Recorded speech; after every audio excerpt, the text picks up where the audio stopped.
Good morning or good afternoon, good evening, wherever you are. Hello and welcome to Creative Marketing TV. My name is Susan Joy Schlief. I am the founder and host of Creative Marketing TV. And I have a very special panel of guests this morning to share with you their experiences with using live streaming and other forms of live video to grow their small business audience. So I am going to not spend much time talking today myself. I will, however, turn on my camera because I forgot to do that here. So without further delay, let me switch over to the webcams and bring on our first guest. And we'll start with just having them briefly introduce themselves, and then we'll go around and let each of them talk a little longer and then respond to questions. So for those of you that are here live, if you want to post a question underneath the video, go ahead and please do that. And I will check periodically to see if you have a question for our guests. So Andrew, do you want to go ahead and unmute yourself and get started with introducing yourself? Well, hello. Yeah, my name's Andrew Poletto. I'm with topfitnessstrategies.com. And it's a website where we work with folks that are just want to live a fit and healthy lifestyle. I've done about 140 videos that are up on YouTube. And so I said, you know what? I need to get into the live streaming stuff. So I started doing Facebook Live, and now I'm also diving into the YouTube Live, and it's pretty fun. So I'm enjoying it, and thank you for having me on this panel today. Oh, you're very welcome. I'm glad you could join us.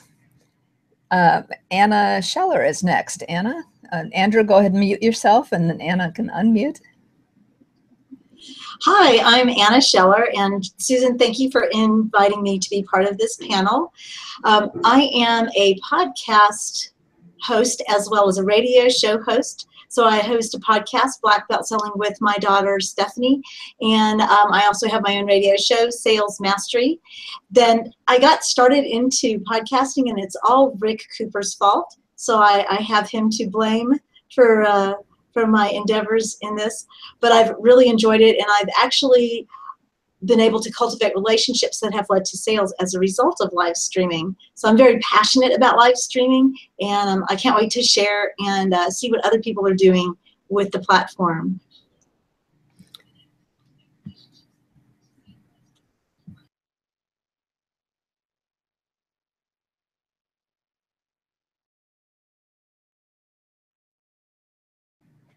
Oh, sorry, I was not unmuted.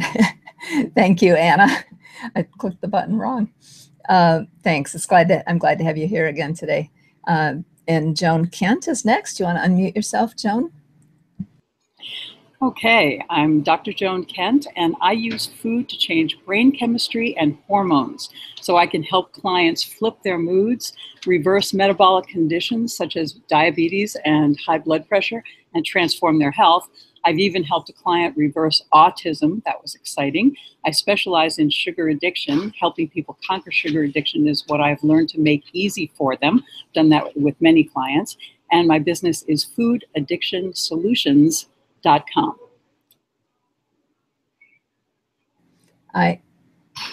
I'm so excited to hear what you have.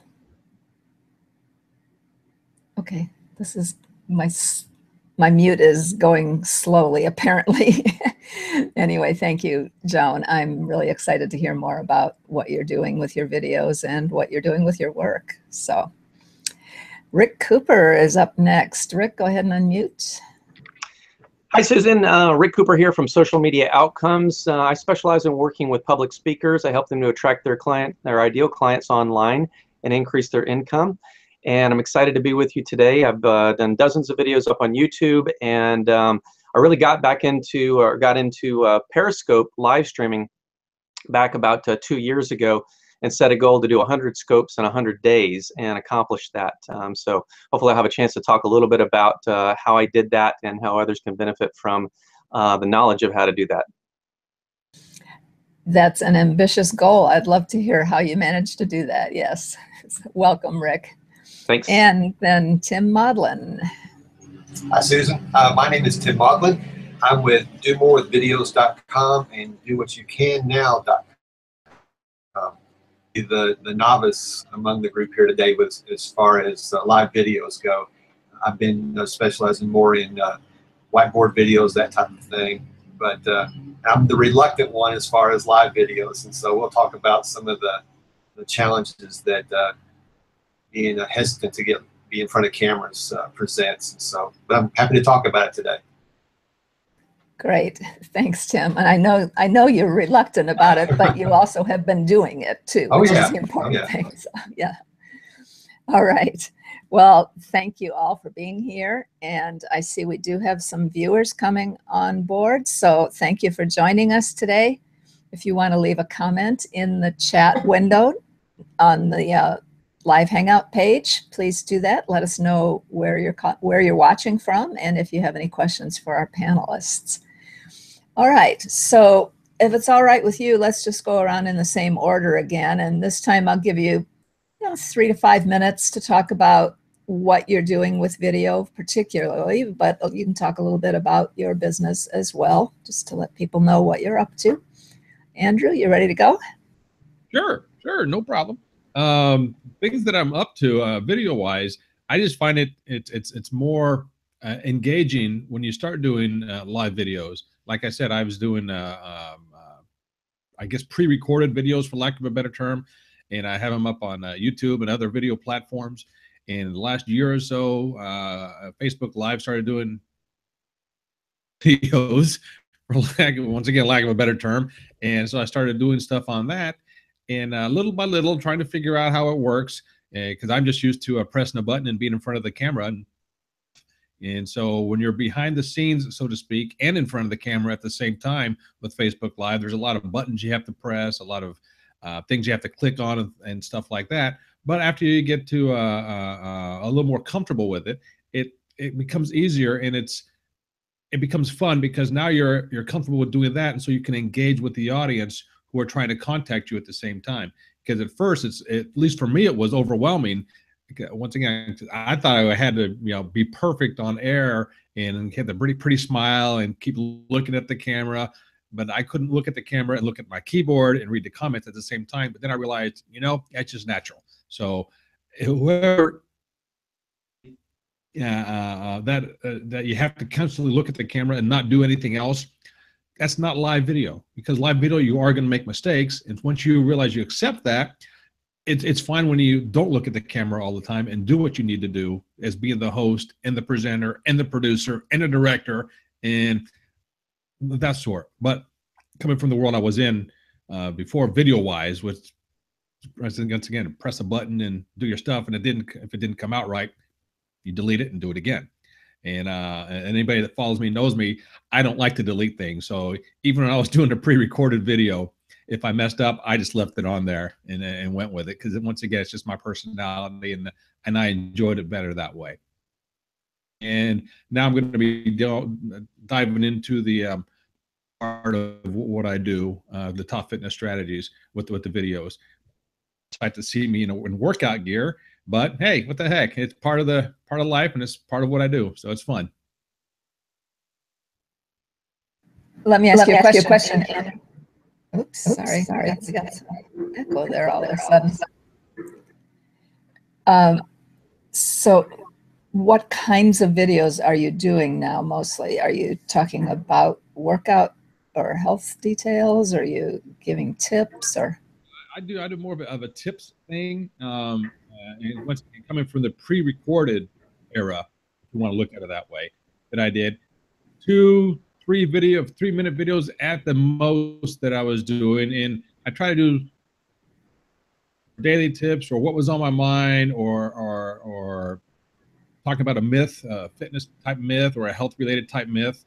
I'm more into the fifth and not the nutrition part of things.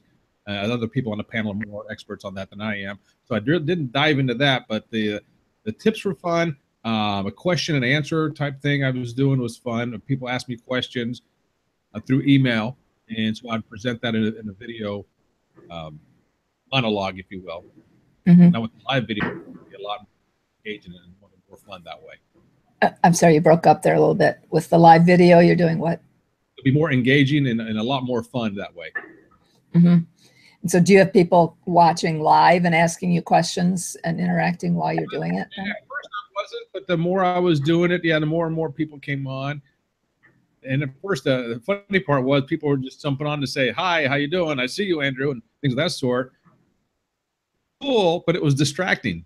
Once again, going back to being a novice at the thing, once you overcome that and you realize, hey, people are actually watching you, and you appreciate them saying hello, then you know you have an audience. You know you're not just talking into blank spaces somewhere. So, yeah, but to answer your question, with engaging, and I'm looking forward to it. Yeah.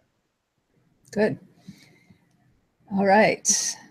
Anything else, Andrew, or shall we move on? I can talk for a whole hour if you want me to, but I have other guests. So. All right. Well, thank you. Before I turn it over to Anna, I just wanted to point out what you said, Andrew, about having to manage the behind the scenes stuff with a live video as well. I know that's a challenge because that's what I went through with doing these Hangouts, which I started 2.5 years ago doing the Hangouts. And at first it was a lot to keep track of. Yeah. And I know some people actually who with Hangouts, there's even more to keep track of than with Facebook Live. But with Hangouts, it's quite common for people to have an assistant with them who's handling some of that in the background. I don't know if people do that with Facebook Live so much because there's not quite as much to do, but so that's something to think about too, especially if you're starting to use YouTube Live. That might be an option if you have somebody, especially if it's someone else who wants to learn about how to use live streaming. It can be a way for them to kind of get in there and see what happens in the background and help you out. Maybe they can keep an eye on the comment stream while you're talking and things like that. So something else I wanted to point out is people use their cell phone to do the videos. I haven't a clue how to use my cell phone to do a video. So don't ask me how to do that. I use my laptop with the built-in camera. Now I have an external camera that I use. Yeah. It's a little more clear and crisp. Yeah. And I do the video. Yeah, I've done it both ways, and I prefer sitting at my desk, but I know not everybody does. So, all right. So thank you, Andrew. You can go ahead and mute yourself, and then we'll have Anna talk about what she's doing with video. Well, it's been an interesting ride for me with video, Susan, because as I said, and I totally thank and blame Rick Cooper at the same time for getting into live streaming. When I first got started, it was when Periscope was really big and everybody was doing Periscope and everything was about Periscope. This was before live, Facebook Live. And I jumped on for a couple of reasons. One is because it really gives you an opportunity to get past this whole perfection thing. So I think it was Tim that mentioned that it's hard to get in front of the camera. And as much as I love being a ham and as much as I love talking to people or talking to hear myself talk, whatever it is, it was really a good thing for me to realize that it was live streaming, it was raw, which meant that I didn't have to be perfect and I could make mistakes. And people were actually pretty gracious about it. And then I had Rick, who was helping me. He was helping me grow my live streaming. He was giving me tips, and I tried to follow them the best I could. And I actually built up quite a following using live streaming. And I ended up, I'll explain more later when we get into more depth, but it was through live streaming platforms that I ended up getting an invitation to speak in Ireland. And I'm going back to speak in Ireland and actually do some workshops this year. Currently, what I'm doing is I'm doing something called motivational moments. So in motivational moments, I'm a sales trainer. I help people learn how to sell. I help them to use sales techniques that work for both them and their client so that they can close more sales and make more money. And therefore, they can have that financial and time freedom that they're so hungry for. So most of sales is actually about mindset. It's really about, how do I think about myself? How do I think about what I'm heading into? Because sales can be so daunting. So I've started motivational moments. And what I do is I take about one motivational quotation and I discuss it. I share maybe a story about it, and I try to tie it to sales to help people see that they can do it. If I can do it, they can do it, because I was a very reluctant salesperson. You couldn't tell that now, but I used to be very reluctant. And so I'm finding that just in 1 week of getting this started, which is amazing to me, my Facebook page reach has gone from about 400 or 500 to over 2,500 just this week, and I've only done 4 videos this week. So I'm excited about the results. I'm excited about what's going to happen as a result of this, and I'm cultivating how to utilize this to bring more people into my circle so that I can help more people with their sales strategies. Wow, that is amazing growth. I can't believe that. And that makes me think, okay, I guess I really need to get more serious about doing those Facebook Lives. I did, some of you know, I did launch the first of a series this past Wednesday, but you know, it's one show, so I don't have too much to show for it yet, but I did get good response. So, you know, I got quite a few views. So I was going to do it weekly, but maybe I'll think about doing it every day for a while to see if I can build up that audience. Well, I am limiting it to just 5 minutes. And I actually do one for Facebook, and then I go and I do one in Twitter as well. And, you know, like I know right now, Barb Tomlin, she's watching. So she's been really instrumental in helping me get out the word, because she's like the queen of live streaming. And I just know that it's really a powerful tool to reach our target market or our ideal client, because how many people are on Facebook? Like, it's over 1 billion, isn't it? 1 billion, I think, yeah. Yeah. They're not all so, my target clients, but still, a lot of people. Yeah, so I think it's a powerful tool, and it really helps you get past the I have to be perfect. Although I did wash my hair this morning to make sure it looked good. But yeah. Good. Yeah. Thanks for bringing that up again and actually Margaret Eves is watching us. She had put a comment in when Andrew was talking, but it applies to what you're saying too, Anna, that she says a good point about recognizing live for what it is. It's not perfect. So go with the flow and have fun. So thank you, Margaret. Good point. And I see your question too, Margaret. We'll get to that in a minute. All right. Thank you, Anna. Let's move on to Joan. And okay. So what I decided to do was a 1-minute tip. And I started calling it a hungry health hack because it's about food. And not because it's a great name, but it's alliterative and it all has to do with food. So a hungry health hack, nutrition tip in under a minute.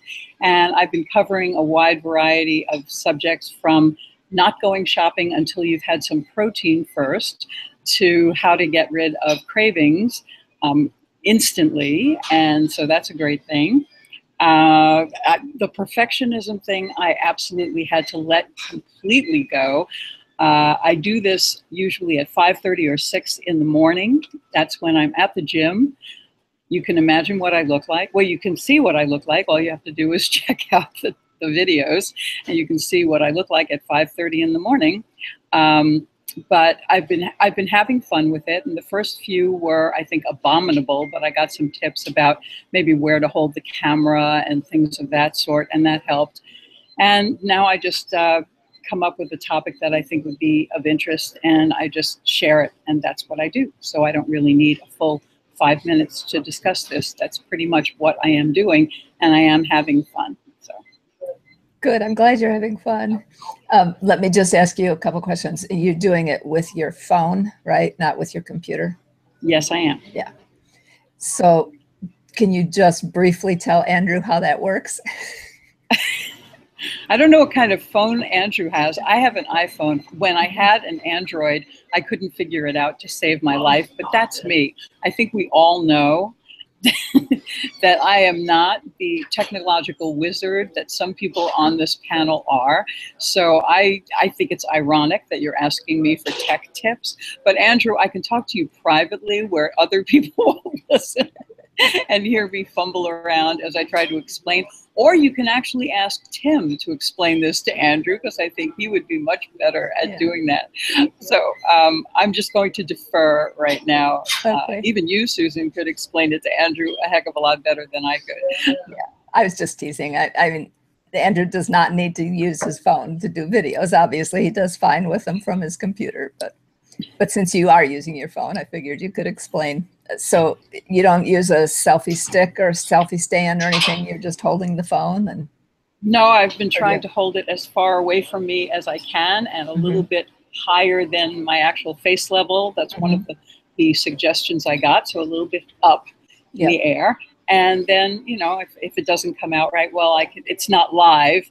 I'm just recording it, so I can do it again. And I've done that a couple of times. And yesterday I did one that, came out okay. But again, my perfectionism has just gone absolutely by the wayside. I've left that behind a long time ago. And I just said, the heck with it. I'm running short on time. It's going to go. And so I've been able to do that. And that battling perfectionism is something that probably most of us deal with. So that's good to hear too. That's a good reason to do it that way, to specifically not be perfect at it, right? Yes. All right. Well, thank you, Joan. All right, Rick, let's hear what you've been doing with video. Absolutely. Well, for me, you know, video is important because it's a great way for me to reach my ideal clients, who are coaches, speakers, trainers, and consultants. So they're typically people who have a message that they want to share with the world. And if you want to be successful online, you need to be visible. You need to be out there reaching people. And when I got involved first with Periscope, I was watching somebody else's scope. And by the way, that's one thing I would encourage you to do, is make sure that you're watching other people do live streaming videos. So if you're on Facebook, when somebody goes live, jump out there, you know, and set it up to get the notifications when people go live, so you can jump right in and participate live, because it's helpful to actually understand the experience on the kind of the customer end, the user end, as they're experiencing it, so that when you're the actual host doing the video, you know how to interact with other people. So the other thing is, there's a power in building relationships. I'll talk about that a little bit later on the broadcast today. But I wanted to talk briefly about this tip that I learned, which was to set a challenge for yourself. I realized that unless I set some specific goal, I probably wasn't going to get into action and just be scoping on Periscope on a regular basis. And so I set a goal that I wanted to do 100 scopes in 100 days. So I wanted to do a daily broadcast. And so I'm very organized and methodical. So I laid out a list of topics, and I wanted to just kind of run through those topics real quick, just so that you can kind of understand the process for how to come up with content. Because one of the questions I get most often is, what do I talk about? So what I did was I picked 7 unique topics, one for each day of the week. Sundays, I talked about mindset. Mondays, I talked about motivation. Tuesday was tech, so Tech Tuesday. Wednesday was marketing. Thursday was about creating leverage. Fridays, well, I talked about social media. And Saturdays, I talked about success habits. So what that meant was that every day of the week I had something unique to talk about, and it was easy for me to find a topic talking about each one of those themes overall. And then I just had to come up with a brief script that I could use. So we can talk while we're on here about how long should your scopes be, how much time should you spend engaging with your audience. You need to recap. We can get into a lot of those things as we're talking today, but that's kind of the structure that I used to actually figure out what I was going to share. I wanted to know in advance, and actually planned out like a couple weeks in advance what specifically I was going to be talking about. And that's also helpful, because when you're wrapping up a broadcast, it's always helpful to you know, encourage people when to come back to see you again. You know, start to plant the seed and create an expectation that they want to come back and spend time learning from you. And by the way, if you'd like to catch some of my scopes, feel free to follow me out on Twitter. You can go to twitter.com/Rick Cooper. Great. Thanks, Rick. Yeah, I know you are much more organized about that stuff than I am, so I can't imagine planning out what I'm going to say 2 weeks ahead of time, but it works for you, I know. So thank you for sharing that option. All right. And I also appreciate you talking about the challenge too, because that's, I have to think about that with getting my Facebook show started now. What can I do to make sure that I keep doing it every week? All right, Tim. Okay. Kind of piggybacking off what Rick just said, when you plan ahead, it lets you get those thoughts in your head and let that kind of marinate for a while, so you can kind of, it'll be easier to say it off the cuff, I guess, in some respects, because you planned ahead. So that's a good tip. It really is. When I was creating this video course, we had 3 aspects where we're going for: what to say, what to show, and then what order to do those things in. And really, those tie into a live video too. You got to know what to say. You got to have a script. Whether you have some, I'd had the tendency when I first started doing some of these was to write everything down. I quickly realized that's just not possible. You might give yourself a bullet point here or there to get started, but what to say, or I tried to, when I've done the live ones, I've tried to change the backgrounds up, whether it's the screen I have or behind me now, or sometimes I go outside on my property and find a nice tree to get in front of, just so it's a little bit different. But those types of things are go into the planning aspect of it. Again, for me, I've been the reluctant one to get in front of the camera. I've always been the guy who wants to be behind the scenes. I want to do stuff and be an action taker, but I would rather not be seen and get results. But I've been encouraged to get in front of the camera, and more so to get the stories that I have to share out there. And I've got a video on my other screen up right now, and I'm just blown away because I've done a handful of these. I don't know how many altogether, but when you see you're getting over 500 views on a video, it just kind of, I wonder why people are watching. I said, do you want to see me fail, or are you really interested in my stuff? So, but I've gotten a lot of good feedback too, and that's been encouraging. So primarily what I've tried to do is to tell stories with the videos, and then tie that into the other things I want to do. And so that's been kind of my initiation into this whole live video product, I guess. Tim, would you just say a minute what those stories were about when you first started doing with your Do What You Can Now series? Tell people what your focus was for that. Okay. Well, and it's easier when you're talking from the heart too. And some of the first ones I did, Susan, being in the Midwest, back in 2012, we had a horrible tornado outbreak. And one of my first videos was talking about the fact that when I saw that tornado coming toward us, I thought I had just killed my boys.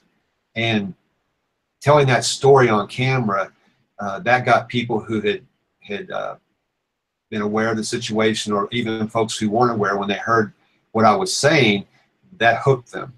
And just telling that story in the aftermath of that whole tornado and what that led to, it captivated a lot of people, and I was able to share what we were able to get, how we were able to get through that situation. I'm sure there's going to be people doing live videos talking about what they're experiencing in Texas and Louisiana now with the hurricane. So it's a way to get your message out there, and I was trying to convey with those videos what people were able to do when they all pulled together. And so that was basically my introduction into these live videos, trying to share that story. Yeah, thanks. I think that's important to mention that, because sure, most of us are doing live video to talk about our business, but those personal stories with some emotional content to them is where people really will engage with you, right? So yeah, exactly. It's important, even if you're just doing a show for your business, it's important to get some emotional, personal content out there when it's appropriate, right? And it's a way that people are really going to relate to you differently. I think that's it. It does help people relate to you because, you know, I'm not going to be perfect on camera, but you hear the rawness coming out of my voice when I'm talking about this. There's one that I'll share, I guess, in the comments when this is posted on YouTube. I'll share this video link, but I'm standing with where I saw that tornado 5 years ago, and you know, it was kind of chilling for me to be standing there saying, okay, I remember seeing that thing just behind me. And so that just sets the stage, even though I'm 5 years removed from the whole thing. Yeah. But again, you tell that story and it brings it all back. Yeah. And that's what impressed me when I watched those first few that you were doing, you know, is that this was not something that had just happened. It was something that happened 5 years ago. And yet it was still really useful for people to connect with you around that and to, you know, to talk about the experiences they went through. So. Right. All right. So thank you, Tim. All right. Let me take just a minute. Oh, I muted myself. I didn't mean to. Am I unmuted now? Yes. I just wanted to acknowledge that Barb is in the audience, Anna's friend. So thank you for joining us, Barb. She says, Anna, thanks for the shout out. And Margaret made a comment about your title, Joan, of your Hungry Health Hacks. She said she really likes that. I do too. It's very clever. I wanted to bring up a question here that Margaret had asked earlier, and anybody who wants to can comment on this. She said, for the reluctant live video makers, what keeps you going and getting online in front of that camera to do a live video? Anybody want to answer that? I can jump in because part of it, what keeps me going, of course, is I'm getting some pretty phenomenal results, especially right now. I love the interaction, and of course, I love to see the numbers go up. But it also helps me to hone my message. Because I'm out there, so I get feedback as to what I'm putting out there, and it helps me to refine what I want to say and how I want to engage and interact with people. So, and ultimately, my goal is to reach more people. So, as those things start to come together, it helps me to overcome my reluctance to have to be perfect to get in front of the camera. Great, thanks, Anna. Anybody else want to comment on that? Yes, I would love to comment. I think that what keeps me going is the fact that there are so many people who still need so much information, and there's so much information to give. And when I hear people talk about protein foods, people who really do neurochemically need protein and have no idea which foods are protein, and they're eating the wrong foods because they don't know that those are what I call protein imposters. They're things that people think are protein that really are not. So getting that information out there, I think, is important. Or when I have clients who feel as if one day of bad eating means they should wait until Monday or something like that, because, you know, and then the rest of the week goes by in who knows what fashion, and helping people think of it as, you know, something that you just correct immediately. And I say, like, why it should be more like driving. What would you do if you were making a mistake on the road and you were going over your lane? You wouldn't wait. You would immediately self-correct, you know. So just an example like that. It's an analogy. Don't wait for a disaster. Just correct right away. How to throw away food. I'm not telling people to buy good, wholesome food and throw it away for no reason, but learning to throw away food in a country like this where we produce such an excess of food every single day, and of course most of it is junk, but there is such excess food being produced here, is not a sin the way we may have been told when we were kids. It's actually survival. Learning to walk away from food and even throw it away. It's like, if there's so much you can put into a plastic container, and if you're not in a place where you can put it into putting food you don't need into your body when you don't need it is actually using your body as a trash can. It's like, you know, what kind of respect does that show for? So things like that. They're just important facts that I feel people need to hear. And since how people eat affects their health in such dramatic ways. I think it's really important. And when I talk about sugar addiction, people are like, yeah, we know sugar's bad for us. But they don't realize that sugar is the reason blood pressure is high, much more so than eating too much salt. And it's the reason that cholesterol is high, much more so than eating too much fat. And, people just don't get what sugar is. So sugar addiction is a big deal, and I specialize in making that easy for people. And now I have talked too much, so I'm going to mute. You have not talked too much, but thank you. I really get that's part of what drives you to do it, even though you may not like getting in front of the camera. You're doing it because you know people need what you have to share, and that's important.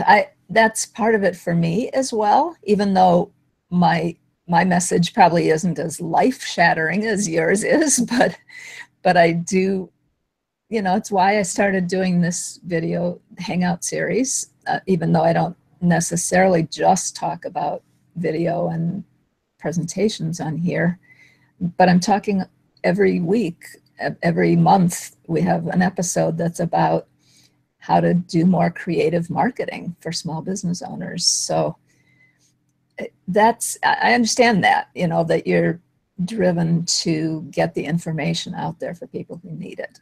I know there are so many people who get up and give bad, boring PowerPoints with too much text on the screen, and I want to share as much information with them as I can to avoid that. So. All right, anybody else want to make a comment, particularly about when you first got started and you were really reluctant to get on video? What kept you doing it? Susan, this is Rick. I'd be happy to share a little bit about that.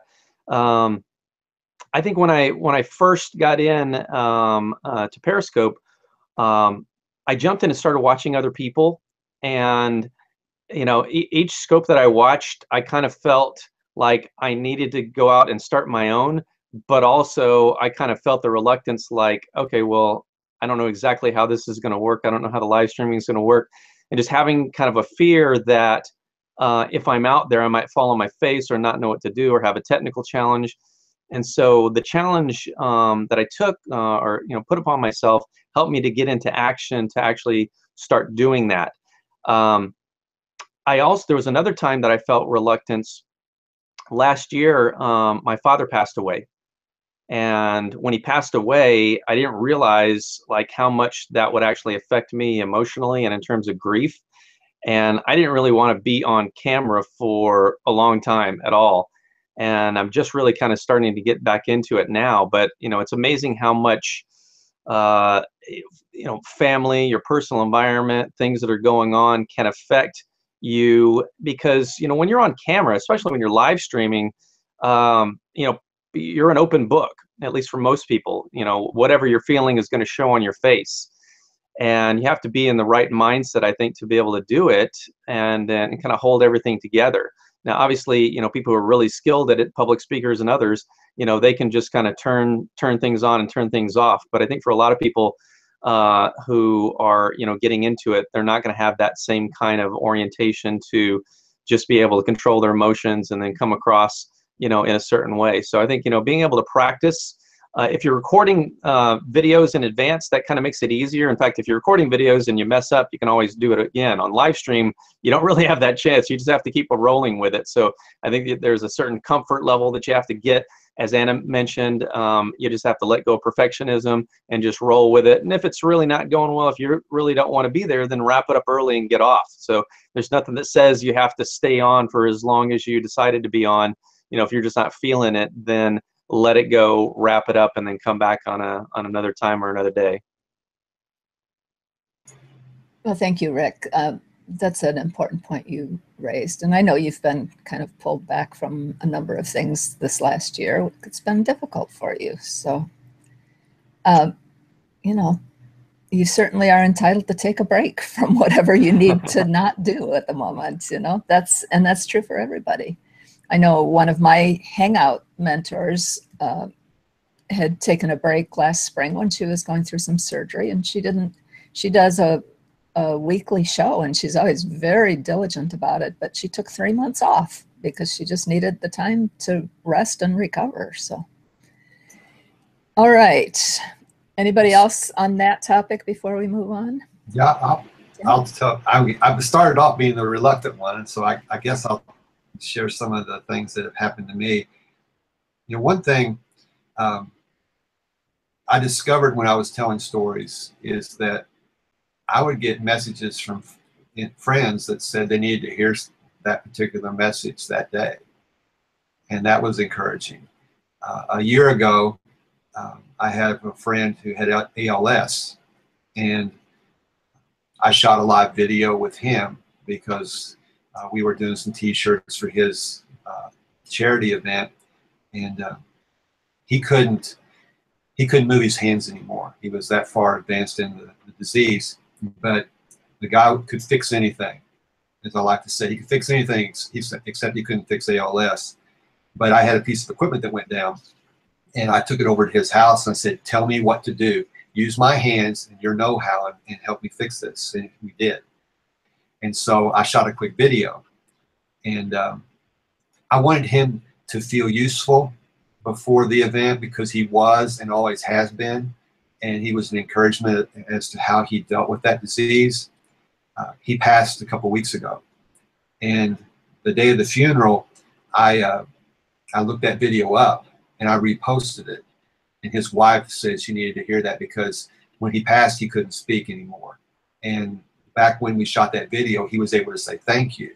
And so hearing his voice on the day the day we buried him was helpful to her. So I'm seeing the stories really have a way to connect with people, and if they can help people, get through a situation, then I need to kind of get over myself and do more of them. So that's what I want to do, is tell more stories, because you can make that connection with folks. Oh, thank you, Tim. And I'm sorry for your loss of your friend. It sounds like it's been difficult.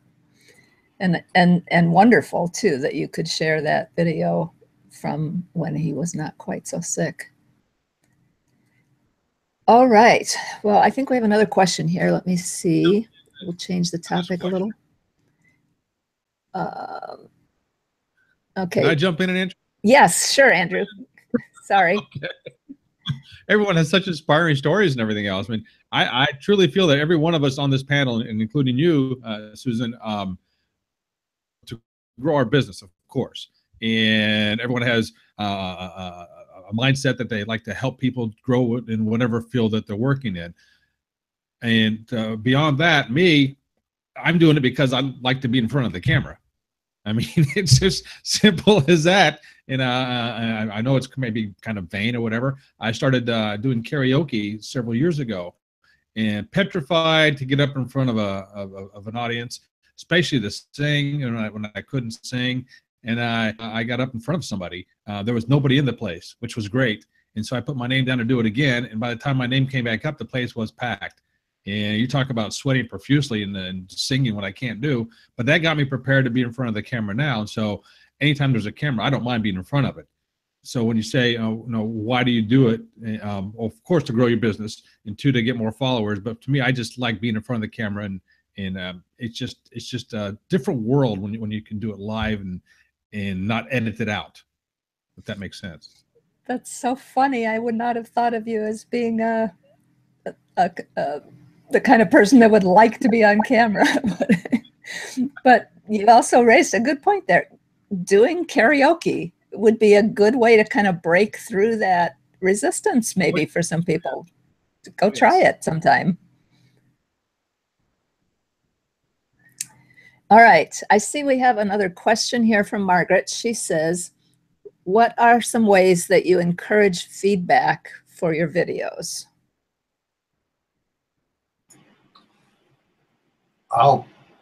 I'll go with that one real quick. I mean, it's not real hard. Every video that you create, whether a traditional video or live stream, it should have some kind of call to action. And so that call to action could just be, please comment or interact with me. So it could be that simple. Just ask for the feedback that you want. So that's all I have on that one. But it's something simple. You should end with some kind of call to action, regardless of what the video is. Yeah, that's a good point. And if the call to action is to leave a comment, that's one thing, but sometimes it might also be sign up for this free thing I have for you to download. And that's another way that you can track feedback, because you can see how many people actually respond to that too, right? Anybody else want to comment on the feedback? Rick? Oh, go ahead, Rick. On Periscope, one of the ways that you encourage interaction is through, and engagement is through tapping hearts on the screen. So one of the calls to action, not an offer specifically, but a call to action would be tap on the screen for hearts. And it's a good idea to reinforce that periodically. You don't want to overdo it. But you know, people do need to be reminded from time to time, because it does kind of trail off a little bit. And so, you know, you can say something like, if you like what I'm sharing with you right now, feel free to tap on the screen and share some hearts. And that gives some immediate interaction, because you know then, okay, yeah, they're paying attention, they're interested in what I'm sharing. And then certainly also asking people to comment as well, as Tim was mentioning. That can be helpful. And what I found helpful also is to ask them specific questions. In fact, if you can kind of get people into a pattern and habit when they're on your broadcast of doing certain things, like, you know, feel free to type in the comments and let me know where you're participating from today. It trains them right from the beginning of a broadcast to jump in and comment with something simple. And then when you ask them a more complex question later, you know, they've already kind of figured out the technical challenge of how to type into the keyboard, because there's a lot of folks who are watching broadcasts who they don't really know what they're doing. So you have to kind of educate your audience and remind them and encourage them to experiment a little bit. And that begins to be helpful, because it also gives you a way to now interact and engage with the audience and acknowledge them. Because it's very powerful when you can call on someone's name and acknowledge them specifically. People love that, especially when you call them by name. So don't underestimate the power of just acknowledging people, commenting on. And like one of the things that I did on my scopes was, afterwards I went out and looked up everybody's Twitter profile. I actually added them to a spreadsheet. I put their name, because on Periscope you only get like a Twitter ID, so that's not a person's name. You don't know who they are. So I would actually go through and kind of decode that, and I would memorize as best as I could their Twitter handle with their name, and so then I could come back and acknowledge them on a future broadcast by name. So those are the things that you have to do, I think, if you want to build a long-term relationship with your audience, if you want to cultivate a relationship with an audience over time and encourage them to keep coming back. It also gives you a way to reach out and reach out to people who haven't showed up in a while. Hey, is everything okay? How are you doing? By the way, I'll be broadcasting again tomorrow. Feel free to join back. So you really have to kind of take it down to a person by person basis. You know, if you've got like 10,000 viewers, obviously you're not going to be able to do that. But if you're just starting off and you've got 10, 20, 30, 40, even up to 100 viewers, you really need to reach out to them one-on-one on an occasional basis, because at any given time you're only going to get a fraction of your audience. You know, I have 4,000 friends on Facebook. If I go live, you know, maybe I'll be lucky to get maybe, you know, 20 to 40 people. Number one, people aren't always on it at that specific time. So I'll talk a little bit later, and we're running out of time here, but I'll talk a little bit later about how often you should broadcast, when you should broadcast at a specific time, and some other tips like that. So. Yeah, I'm not sure if we'll have time to get to that, Rick, but thank you. I appreciate what you said about building your audience one relationship at a time, and that's really where the work is. And that's actually a question that I would like to turn to. If anybody has additional comments about Margaret's question about feedback, you can add it in as well there. But I'd like to hear about, how do you find the balance between sharing content where you may have something planned that you wanted to talk about, and then dealing with all of the people coming on board and saying hi to them and all of the comments and hearts and things that they're, you know, I mean, when I first was watching some Periscopes, I would get on and I'd think, you know, I've seen you, Rick, even in the middle of a sentence, stop and say hi to somebody that's coming in. And I realize they're scrolling through there fast, so you have to grab them while they're there. So if anybody has experience, I know, Joan, this probably won't apply to you because you're not doing yours live so much, but if you have any thoughts about how do you find that balance between the audience interaction and sharing the content that you have planned. Yeah, Andrew? I'll jump in and say something about that. At first, I was real, I guess, determined to acknowledge everyone that came on to a live broadcast. And maybe it is to some people, but after a while, focusing and concentrating on what you're currently doing and what you want to get done, yeah, you're going to miss some people. Life. I mean, if you have to, especially somebody that has a whole lot of viewers all the time, if you're constantly saying, "Hey, how you doing? Thanks for coming on," you're not going to get your message across or what you're wanting to do, and it takes away from everyone else's experience. Occasionally, say hi to somebody. That's great. But actually, do it to everybody. You're missing the boat, in my opinion, on what you're there to do to begin with. Now, if you're only there to say hi to people, then it's okay to miss a few people and not say hi to them. You might get them the next time. But if you focus on that, you're not going to do what you wanted to do to begin with. Good. Thank you, Andrew. Anybody want to share their thoughts about that? I think I actually just want to say, excuse me, I'm so sorry, Anna. Go ahead, Tom. I actually just wanted to say I've done many live webinars, and of course, anytime I do a webinar, there's a whole plan, but questions come in, and so handling the questions keeps interest alive because people are getting their questions answered right then and there. And at the same time, if you just stay on track, you basically have done a good job, and you stay within the time frame, and it all works out. So that's it. I've learned to relax about it. So it's not the same thing, of course, as a Facebook Live, but it is a similar principle. So that's all I wanted to webinars. Yeah. Good. Thank you, so John. I'll just leave. Thank you. And Anna, you were going to talk about it?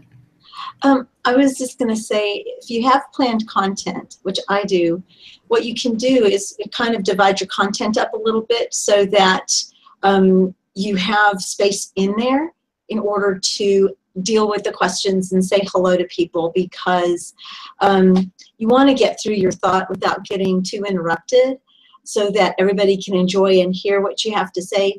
And yet you can say, you know, at this point, I see I have some questions here, so let me just give a shout out to Rick and to Susan, to Joan, to Andrew. Hey, Tim, thanks for joining me. It's great to have you on this Facebook Live with me.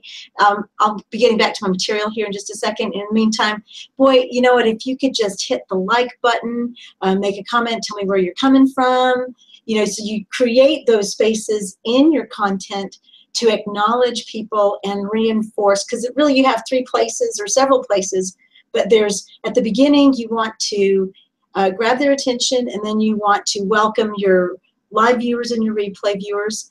And then, you know, throughout the content, you can, depending on how long the content is, you can intersperse that stop, that acknowledgement piece. And then again, at the end, you have that opportunity as well. So, and it, like Joan was saying, you can free flow it so that it's natural. You're not uptight about it, and people know that they're going to get your attention somehow.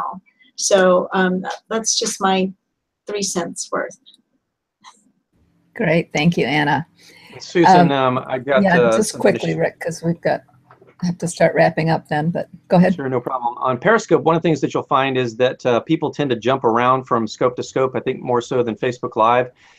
So oftentimes people will pop in just for like a minute and then pop out. So that's one of the reasons why it's important to acknowledge people. But as Anna mentioned, it's a good idea to structure things out. So in the beginning, when you're first doing a broadcast, it's always good to let the audience build.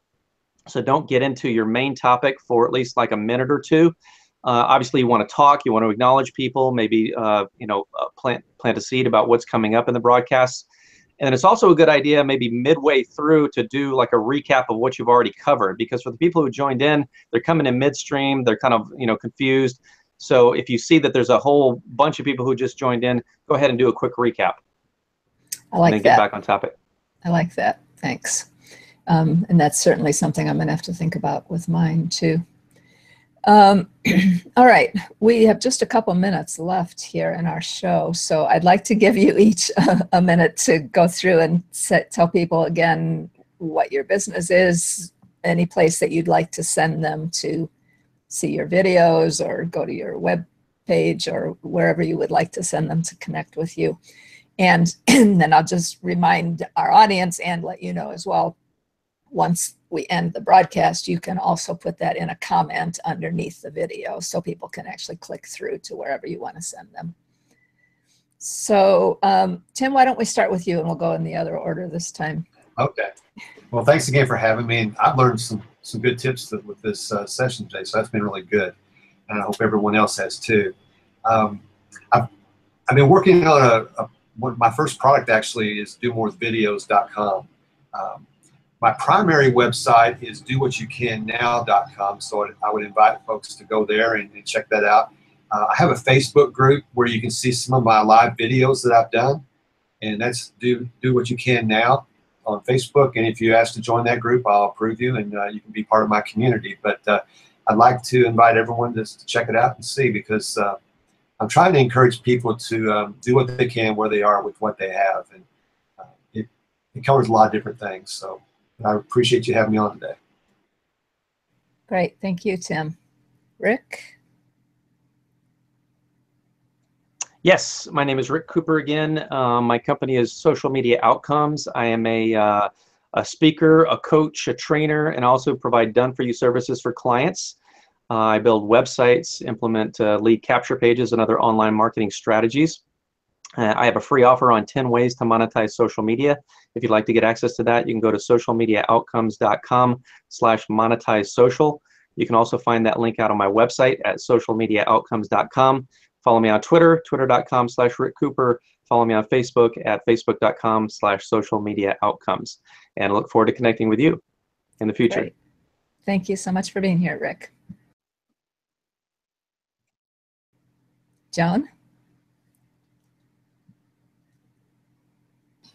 Okay, my business, thank you very much, is Food Addiction Solutions, plural.com. And if you'd like to see my videos on Facebook, they are also under Food Addiction Solutions. So you'll find more of them there than you will if you just Google not Google, but if you just go to Facebook and search on my name. I don't always post them on my personal profile, although I ought to, and maybe I'll start doing that. But meanwhile, I would love to help people, not just with food addictions, but with mood disorders and any health disorders that they have a problem with. Thank you. Great. And that Food Addiction Solutions, that's a Facebook page or a group?